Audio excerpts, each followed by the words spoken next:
बिल्कुल सही बात कह रहे हैं कि हमको भुलवाया गया है, इतिहास को ऐसे प्रेजेंट किया गया है, या हमने उसको देश को बताया नहीं। हम हमारी हमारी एक और गंदी आदत पड़ गई कि हम अपने बच्चों को भी बताना नहीं चाहते विभीषिकाओं के बारे में।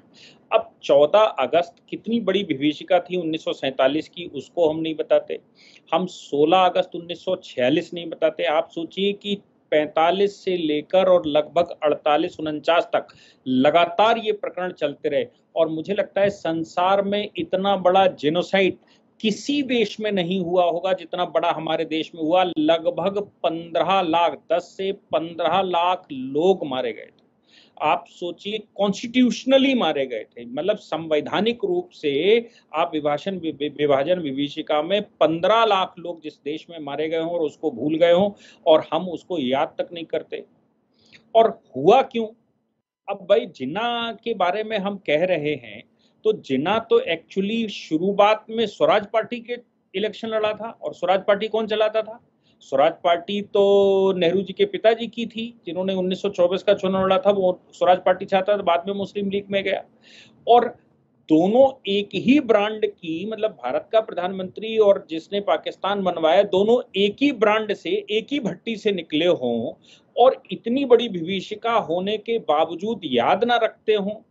ये तो मतलब मुझे लगता है कि संसार में भारत ही एक ऐसा देश होगा जिसमें 10 से 15 लाख लोग मारे गए हों, जिनके बच्चे आज भी नहीं मिले। मैं ऐसे कई लोगों को जानता हूं जो जिनके परिवारों का पता नहीं है, जो कहते हैं कि हमारे बाबा, हमारे चाचा पता नहीं कहाँ चले गए, दादी बाबा के हाथ छूट गए थे, क्या हो गया था।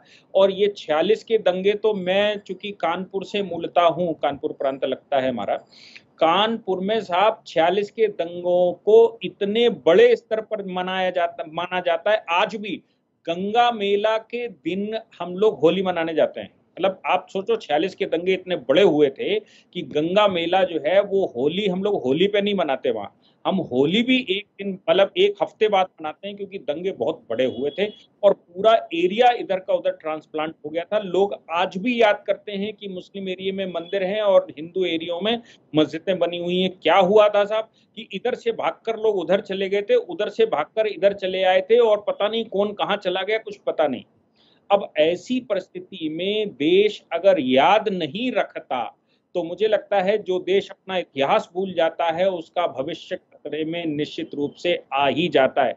इसलिए बिना इतिहास के किसी भी देश, किसी व्यक्ति, किसी परिवार, किसी समुदाय, किसी संप्रदाय का भविष्य हो ही नहीं सकता जो अपना इतिहास भूल जाए। ये भारत के इतिहास का प्रश्न है।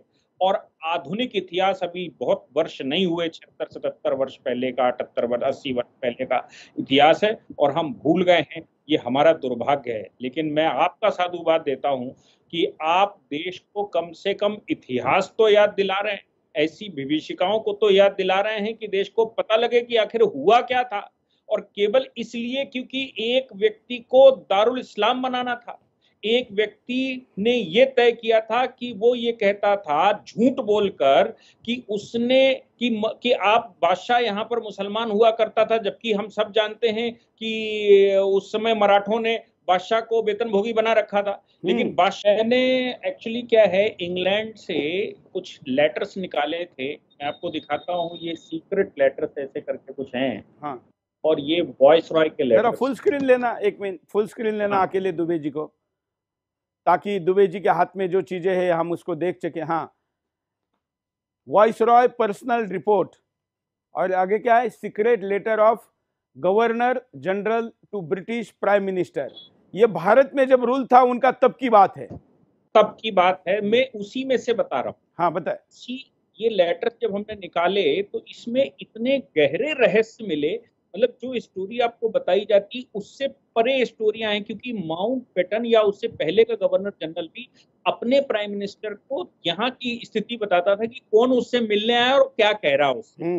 और वॉइस रॉय होने के नाते वो चिट्ठी लिखता था अपने किंग को या रूलर को, और उसको बताता था बाकी प्रिंसली स्टेट्स में क्या चल रहा है और वो क्या सोच रहा है। तो जम्मू कश्मीर, अभी 370 का केस भी सुप्रीम कोर्ट में चल रहा है।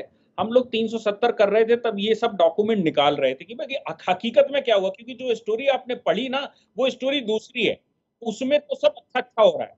और जो आप आज दिखा रहे हो 14 अगस्त का, 16 अगस्त का, ये रियल स्टोरी, ये रियल स्टोरियां इन लेटर्स में है कि आखिर हो क्या रहा। जिन्ना माउंटबेटन से मिलने आया और जिन्ना ने माउंटबेटन से कहा कि भाई देखो बादशाह तो हमारा ही था, आप जो कुछ भी कब्जा शब्जा किए हो तो हमारे बादशाह के फरमान से ही शुरू हुआ था आपका खेल। तो आपने सत्ता बादशाह से ली और आपने जब हमारे से सत्ता ली तो आप जा रहे हो तो सत्ता हमको देकर जाओ। दुबे जी का आवाज, एक मिनट दुबे जी, जरा आपका आवाज ठीक नहीं आ रहा है, क्योंकि आप बहुत महत्वपूर्ण जानकारी दे रहे हैं जो हिंदुस्तान के टीवी ने तो कभी दी नहीं और कोई देने का कारण भी नहीं, उनके लिए ये मुद्दा भी नहीं है, इसलिए जरा दोबारा। हाँ दुबे जी आप पुनः बोलिए। जी हाँ, तो मैं ये कह रहा था कि माउंटबेटन से जिन्ना मिलने गया और जब उसने कहा कि भाई सत्ता हमको देकर जाओ क्योंकि आपने मुसलमानों से ली थी, हमारा बादशाह हुआ करता था जब आप आए थे, तो आप हमको देकर जाइए, या आप जा रहे हो तो स्टेटस को मेंटेन करके जाइए। अब स्टेटस को मेंटेन करने में माउंटबेटन ने कहा ये संभव नहीं, क्योंकि पॉलिटिकल डिस्कोर्स बदल चुका है और पॉलिटिकल डिस्कोर्स में कांग्रेस है आज की तारीख में, तो हमको सत्ता कांग्रेस को ट्रांसफर करनी है। तो वो कहता है कि अगर आपके पास कुछ मजबूरियां हैं तो आप हमें एक देश बनाकर दे दो, हमारा ये प्रस्ताव है कि आप मुसलमान अलग कर दीजिए, तो 2 देश बना दीजिए। तो उनने कहा कि भाई ये तो कांग्रेस के सामने प्रस्ताव रखना पड़ेगा और कांग्रेस इस पर सहमत होगी क्योंकि पॉलिटिकल डिस्कोर्स उनका ही है, वही इस समय सिस्टम में है। तो उसने को जवाब दिया कि आप हमें एक हिस्सा दे दीजिए, मैं बाकी हिंदुस्तान को फतेह कर लूंगा, और आप कांग्रेस मानेगी, ये कैसे मानेगी ये हम तय कर लेंगे। आप उसकी चिंता मत करो कि कांग्रेस कैसे मानेगी, आप केवल इतनी चिंता करो कि हमको भूमि का एक टुकड़ा दे दीजिए जिस टुकड़े पर हम सशक्त सेनाएं तैयार कर सकें और वहां से हम अपने ऑपरेशन चलाकर हिंदुस्तान को फतेह कर सकें और पुनः सत्ता स्थापित कर लेंगे। मतलब ये है, या तो हमको सत्ता दे दीजिए, अगर हमको सत्ता नहीं दे सकते तो हमको भूमि का टुकड़ा दे दीजिए, हम युद्ध करके जीत लेंगे और हिंदुस्तान पर अपना शासन पुनः स्थापित कर लेंगे। और बची बात कांग्रेस की कि वो कैसे देगी आपको जगह, वो हम तय कर लेंगे। उसके परिणाम में 29 जुलाई सन 1946 को एक बैठक हुई मुस्लिम लीग की, और मुस्लिम लीग ने यह तय किया कि हम जब तक हिंदुओं को यहां से मारेंगे पीटेंगे नहीं, इनका कत्लेआम नहीं करेंगे, तब तक हम पाकिस्तान नहीं बना सकते। क्योंकि कांग्रेस ऐसे एग्री नहीं होगी, गांधी जी मना कर ही चुके थे, कांग्रेस लगभग सभी एक, मतलब उस समय फॉर्मूला बन रहा था कई तरह की कि भाई विद इन इंडिया आप पाकिस्तान और हिंदुस्तान 2 ऑटोनॉमस बॉडियां बन जाएंगी, 2 ऑटोनॉमस क्षेत्र बन जाएंगे, एक्सटर्नल अफेयर सबके एक रहेंगे। ये सब कुछ उस समय चल रहा था कि भाई कैसे हिंदू और मुसलमान अलग अलग भी रहें और देश एक भी बना रहे, डिफेंस एक बनी रहे, फॉरेन अफेयर्स एक बने रहे, पॉलिसी एक बनी रहे। तो उसने कहा ये सब अगर एक बना रहेगा तो फिर हम हिंदुस्तान फतेह कैसे करेंगे, क्योंकि फोर्स जब तक मेरे पास नहीं होगी, जब तक पावर मेरे पास नहीं होगी, तब तक हिंदुस्तान को फतेह करने का तो उद्देश्य पूरा नहीं हो पाएगा। इसलिए हमें अलग ही देश चाहिए। तो उन्होंने तय किया कि अलग देश करने के लिए कांग्रेस तभी एग्री होगी जब सीधा एक्शन लिया जाएगा। तो सीधा एक्शन, उसका नाम भी डायरेक्ट एक्शन रखा गया और 15 दिन का समय तय किया गया, 17 दिन का। तो 29 जुलाई की बैठक हुई और 16 अगस्त को डायरेक्ट एक्शन शुरू हो गया। अब देखिए इस डायरेक्ट एक्शन का परिणाम कि मुस्लिम क्षेत्र उस समय जो बाहुल्यता में था और जहां से मुस्लिम लीग की पॉलिटिक्स चलती थी वो बंगाल था। मुस्लिम लीग बना भी बंगाल से था, ढाका में ही उसकी स्थापना हुई। ढाका से उसने मोरले ने बुलाया था 1906 में, और आगा खान ढाका से आकर मुस्लिम लीग की स्थापना हुई थी, यानी कि केंद्र उनका वो था। लेकिन उनको वेस्ट पाकिस्तान जरूर चाहिए था, क्योंकि वेस्ट पाकिस्तान जब तक नहीं होगा तब तक हिंदुस्तान को फतेह नहीं कर पाएंगे। वो क्यों नहीं कर पाएंगे? क्योंकि वेस्ट पाकिस्तान से ही अरेबियन कंट्रीज का उनका संपर्क होगा, और जब अरेबियन कंट्रियों से उनका संपर्क होगा तो दोनों तरफ से वो हिंदुस्तान को कुचलेंगे, तब हिंदुस्तान पर कब्जा कर पाएंगे। एक और बड़ी महत्वपूर्ण बात इसमें कि हिंदुस्तान के अंदर 100 पाकिस्तान बनाने की जिन्ना की पॉलिसी थी, और इसलिए जब प्रिंसली स्टेट से 602 के लगभग प्रिंसली स्टेट उस समय हुआ करते थे, और प्रिंसली स्टेटों के अधिमिलन की बात आई कि भाई प्रिंसली स्टेट या तो हिंदुस्तान में जाएं या पाकिस्तान में जाएं, किस में जाएं, तो तय कौन करेगा? तो कांग्रेस ने एक रेजोल्यूशन पास किया और कांग्रेस ने कहा कि जनता तय करेगी भाई क्षेत्रों की कि किसके साथ जाना है। जिन्ना ने कहा जनता नहीं तय करेगी, तय करेगा रूलर। अब वो क्यों कह रहा है रूलर? क्योंकि 100 से ऊपर रियासतें ऐसी थी जिसमें मुसलमान रूलर बैठा हुआ था, तो उसका मानना ये था कि ये 100 रियासतें निश्चित रूप से पाकिस्तान के साथ आएंगी और पाकिस्तान के साथ अगर आ गई तो हिंदुस्तान के अंदर भी 100 पाकिस्तान हमारे पास होंगे और पूरब और पश्चिम में तो पाकिस्तान होगा ही होगा। तो दो तरफ से ऐसे घेरोगे, पूरब पश्चिम से, उत्तर दक्षिण में आप ऑलरेडी घिरे हुए, क्योंकि उत्तर में हिमालय है, दक्षिण में महासागर है, और देश के अंदर 100 पाकिस्तान अलग होंगे। तो आप सोचो कितना आसान हो जाएगा हिंदुस्तान को फतेह करना।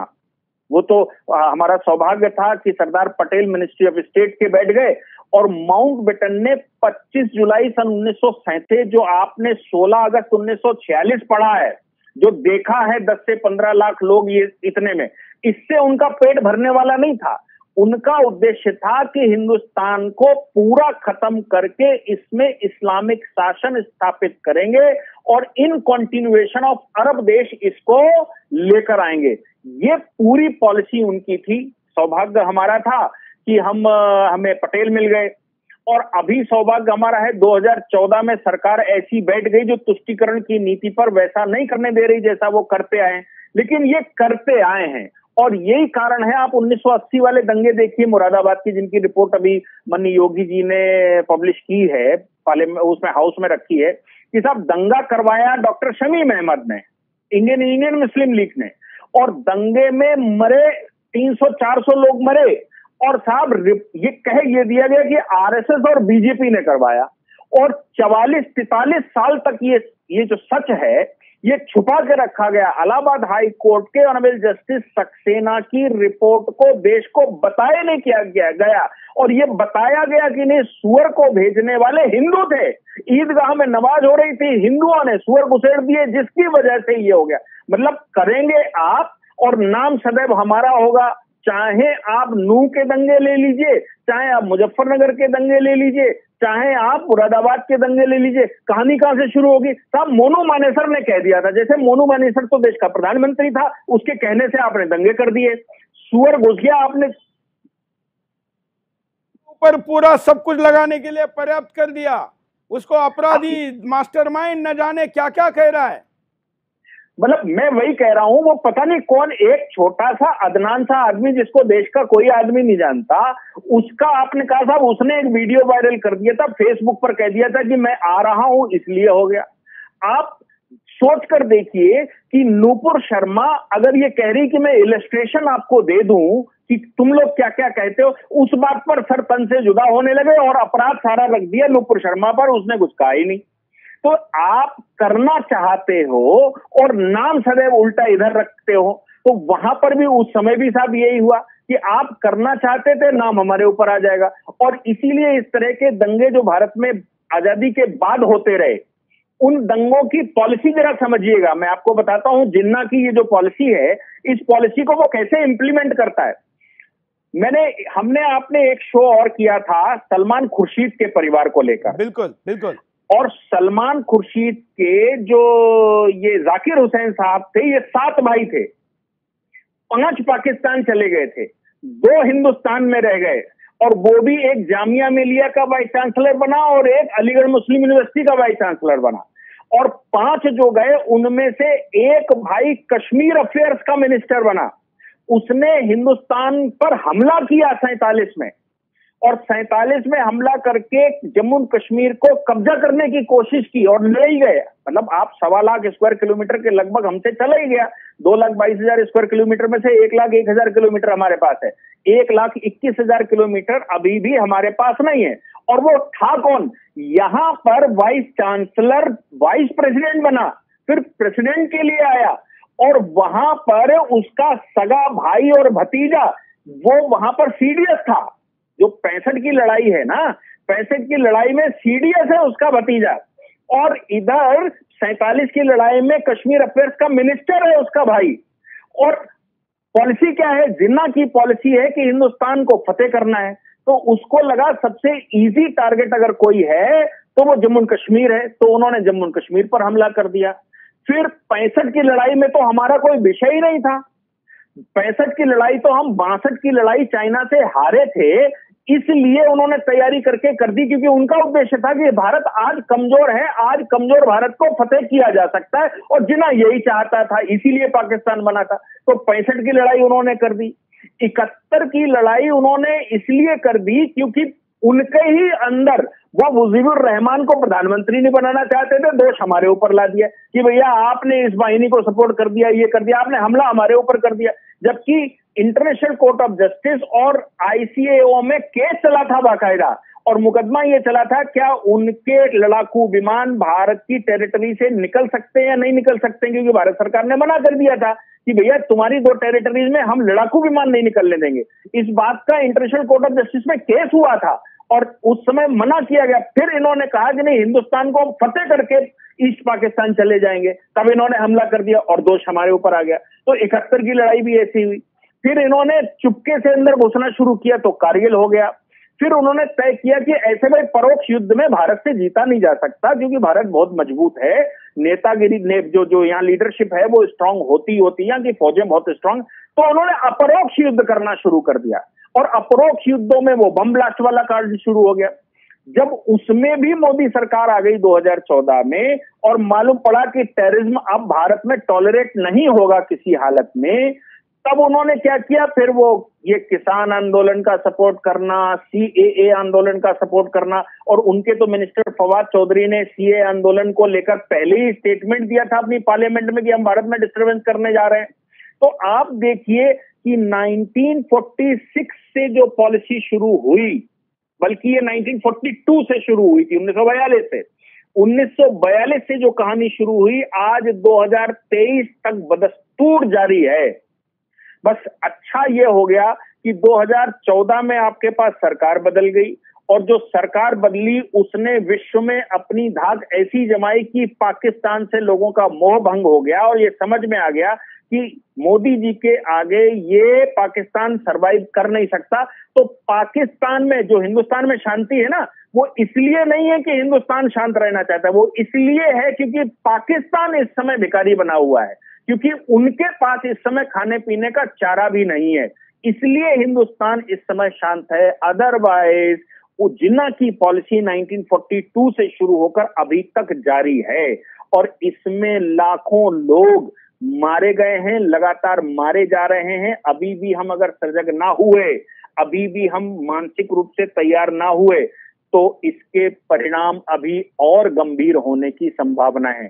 सरकारें अपना रोल प्ले कर रही हैं, जनता को अपना रोल प्ले करना अभी बाकी है। मुझे लगता है जनता अगर सजग हो जाए, साथ में सरकार का पूरा सहयोग देने लगे इन विषयों पर, तो मुझे लगता है कि अभी हम अपने देश को, जिन्ना के ये जो कुकृत्य माइंड था, मस्तिष्क था जिससे वो बिगाड़ना चाहता था, उसको अभी भी सुधारा जा सकता है। जी, बहुत अच्छा विश्लेषण आपने दिया है, और by the proof with the reference of the doctor. आपके पास मयंक जी दोबारा आता हूं।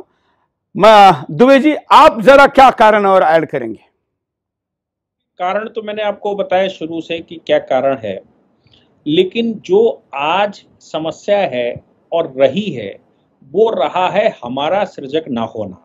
जो सरकार 1947 में बनी, हालांकि लिखा उन प्रधानमंत्री ने भारत एक खोज है, लेकिन मुझे नहीं लगता कि भारत के विषय में वो जानते भी थे कि भारत की समस्या क्या है, क्योंकि भारत इतिहास का, संसार का एक ऐसा देश है जो 800 वर्षों से इस्लाम से लड़ रहा है।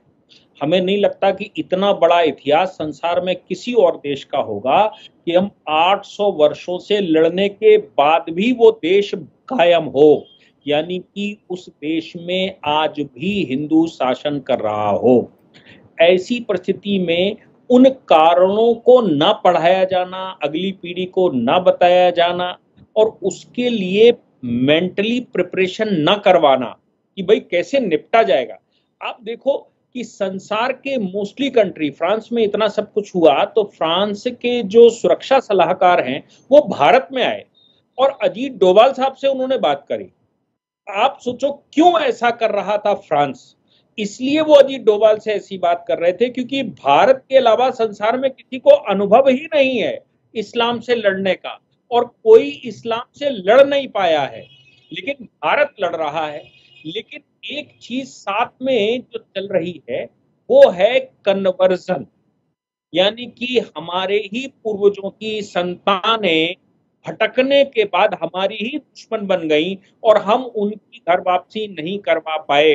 संसार का अकेला ऐसा देश होगा जिसमें देश नया बनने के बाद भी कुछ लोग रोक लिए गए या रुक गए या अनजाने अनजाने जैसे भी रुक गए, और उसके बाद भी संख्या हमने बड़ी तेजी से दी और उनके ऊपर कंट्रोल नहीं कर पाए। जो हिंदुस्तान कहते हैं कि हमने चूज किया है, हम उनकी घर वापसी नहीं करवा पाए, उसके परिणाम आज दिख रहे हैं फिर से। जो मुझे लगता है कि अभी 33 या 20 करोड़ 25 करोड़ की बात कही जाती है, तो ये 20-25 करोड़ को हजम या खत्म का फॉर्मूला होता है। हजम करने का मतलब है घर वापसी करना, वो कैसे करवाई जाएगी वही एक सोल्यूशन है, उसके अलावा कोई दूसरा सोल्यूशन अभी दिखता नहीं है। उसके लिए किसको क्या करना है, ये मुझे लगता है सबको काम करने की आवश्यकता है। और दूसरी, इधर जो 79% अपने आप को कह रहे हैं, उन सभी को आंखें खोलने की आवश्यकता है। वो अगर सब आंखें खोलकर काम नहीं करेंगे और समस्याओं को नहीं देखेंगे। दुबे जी, आंखें खोलना तो बहुत दूर की बात है, आज के बच्चे कान तक खोलने को तैयार नहीं सुनने के लिए कि क्या हुआ था। देखना समझना तो बहुत दूर की बात है। उनका माइंडसेट ऐसा बनाया गया है भाईचारे के भांगने कि वो ये स्थिति सुनने को भी तैयार नहीं है। पहले तो स्थिति पैदा करनी पड़ेगी। मैं तो लगातार कह रहा हूं ना कि एक कमी तो मेरे अंदर है जो मैं अपने बच्चे को नहीं बता पा रहा हूं। समस्या क्या है, आप सोचिए कि एक छोटा बच्चा जिसकी आयु 3-4 वर्ष की होती है, उसको एक बकरी का बच्चा दिया जाता है। साल भर उस बकरी के बच्चे को वो पालता है, प्रेम करता है और फिर उससे हलाल करवाया जाता है। वो रोता जाता है और उसको हलाल करता जाता है। ये क्या है? यही तो कारण है ना इन नरसंहारों का कि वो मानव की हत्या करते समय, आप सोचो कि मुगलिया सल्तनत के टाइम पर अपने बापों की हत्याएं कैसे करी होंगी, किस हृदय से करी होंगी, कैसे किस हृदय से औरंगजेब ने उस समय अपने भाई मारे होंगे, अपना परिवार मारा होगा, कौन सा वो हृदय रहा होगा। वो वही है जो छोटे 3 साल के बच्चे को हलाल करना आपने सिखाया था। हम अपने बच्चे को वो बताना भी नहीं चाहते, तो वो बच्चा जब हम बताएंगे ही नहीं, उसमें उसको पता ही नहीं लगा, तो परिणाम ये निकलता है बड़ा होकर वो तब समझ में आता है जब उसके ऊपर बीतती है। बिल्कुल। और तब तक बहुत देर हो चुकी होती है, और बीतने के बाद भी वो भी अपने बच्चे को नहीं बताना चाहता क्योंकि वो उस विभीषिका को बताना नहीं चाहता है। उसका कारण है क्योंकि भारत एक ऐसा देश है जो खुशियों के उत्सव मनाता है, कभी गम के उत्सव नहीं मनाता। हम अगर रावण को मारते हैं तो रावण को मारने के बाद उत्सव के रूप में मनाते हैं, भगवान की विजय के रूप में।